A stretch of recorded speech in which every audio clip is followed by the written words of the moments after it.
Welcome to another session on customer services. Today, we will be discussing customer expectation. तो सोचिए, आप एक ग्राहक की तरह एक रिटेल स्टोर में जाते हैं। आपको किसी के बर्थडे पार्टी में जाना है और वहां जाके आपको मालूम नहीं है कि आप किस तरह के कपड़े चाहते हैं।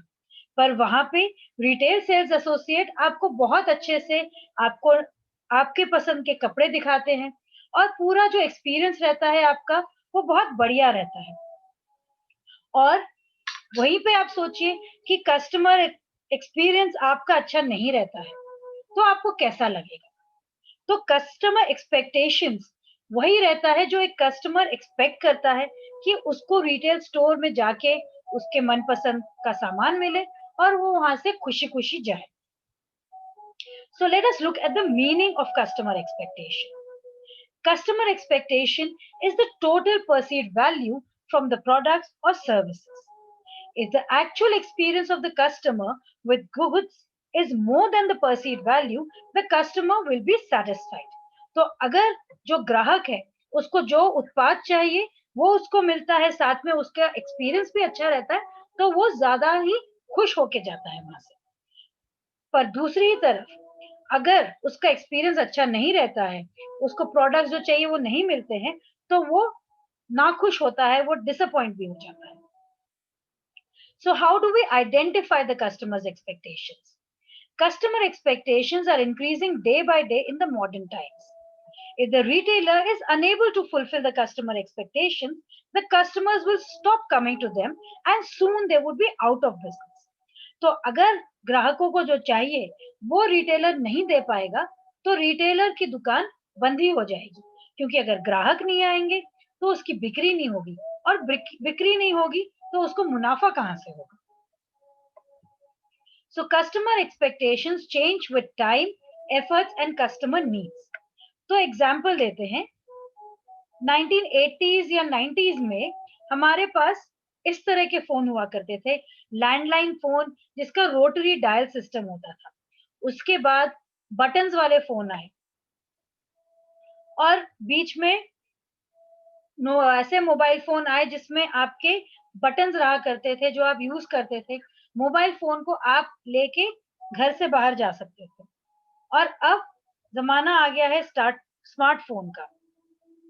यहाँ पे आपके फोन्स पे बटन्स नहीं है, आप स्क्रीन्स पे अपने काम कर रहे हैं, आप शायद इस पे ऑनलाइन क्लासेस भी ले रहे हैं। तो कस्टमर एक्सपेक्टेशंस टाइम के हिसाब से, एफर्ट्स के हिसाब से, कस्टमर की जरूरतों के हिसाब से बदलता रहता है। और इंफॉर्मेशन टेक्नोलॉजी ये भी रिस्पॉन्सिबल है फॉर न्यू कस्टमर एक्सपेक्टेशन। एक तो इंटरनेट के थ्रू हमें पता लग गया है कि क्या क्या हमें सामान या प्रोडक्ट्स मिल रहे हैं आजकल मार्केट में। दूसरा, हमें ये भी मालूम चल जाता है कि कौन सा प्रोडक्ट कहाँ पे अच्छा मिल रहा है, कहाँ पे सस्ता मिल रहा है। कस्टमर के रिव्यूज भी हमें देखने को मिल जाते हैं। तो इंफॉर्मेशन टेक्नोलॉजी है जो रिस्पॉन्सिबल है फॉर न्यू कस्टमर एक्सपेक्टेशन। तो हमें कैसे पता चलेगा कस्टमर को चाहिए क्या? How do retailers know what customers want? Customers जो एक्सपेक्ट करते हैं उसको रियलिटी में भी चाहते हैं। कस्टमर से हम बात करके देख सकते हैं। तो आइए, सबसे पहले concept meets reality. Every customer wants his और her expectations to meet with reality. And conversation with customers, हम ग्राहकों के साथ बात कर सकते हैं, उनसे समझ सकते हैं उनको क्या चाहिए और उनके एक्सपेक्टेशंस क्या हैं, उनसे फीडबैक ले सकते हैं। और जब वो कंप्लेन करने आए तब भी हमें समझ आता है कि किस बात से उनको दिक्कत है, हम क्या चेंजेस लेके आ सकते हैं।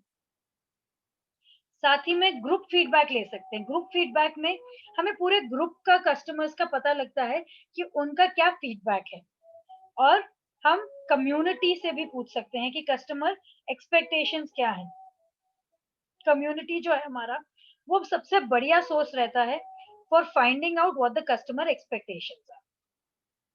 साथ ही में हम सोशल मीडिया भी देख सकते हैं, फेसबुक हो गया, ट्विटर हो गया, लिंक्डइन हो गया। इन सब में जो कस्टमर्स हैं वो बहुत आराम से खुल के बात करते हैं, they speak freely and openly. तो retailers can take the feedback from there and identify the customer expectations. Retailers customer से बात कर सकते हैं और यहाँ पे कस्टमर्स जो है वो अपने आप बात करते हैं, वो बताते हैं कि उनको क्या चाहिए। तो इधर से हमें पता लग जाता है एज़ रिटेलर्स कि उनको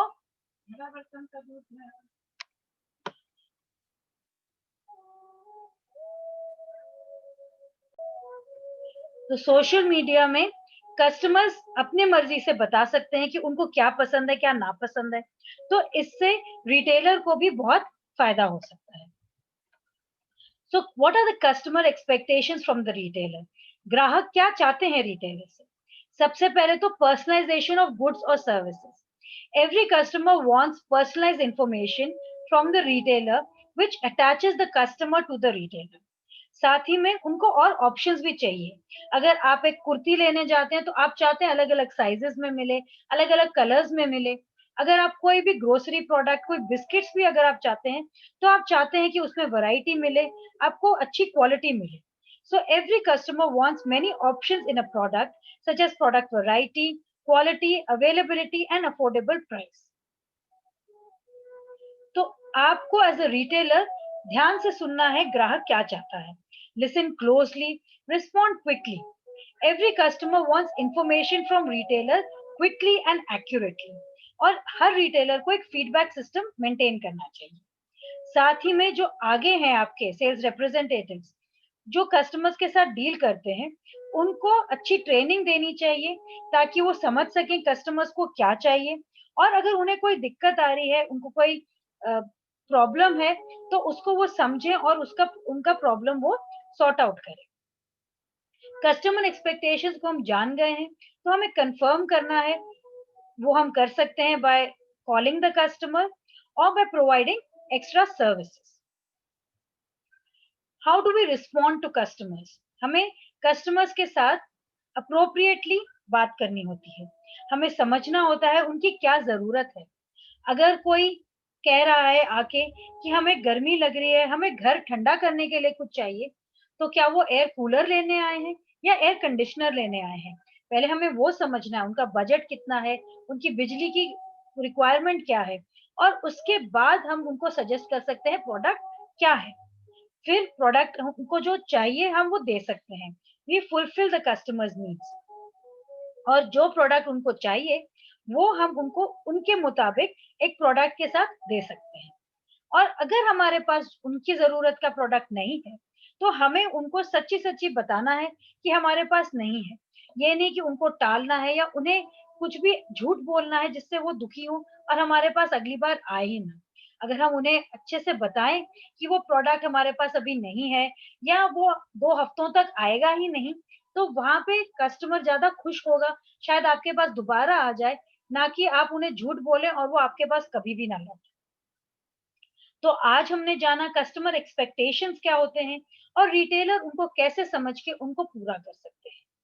तो अगर आपके पास कोई भी सवाल हो तो ज़रूर पूछिएगा। तब तक के लिए अपना ध्यान रखिए और पढ़ाई जारी रखिए।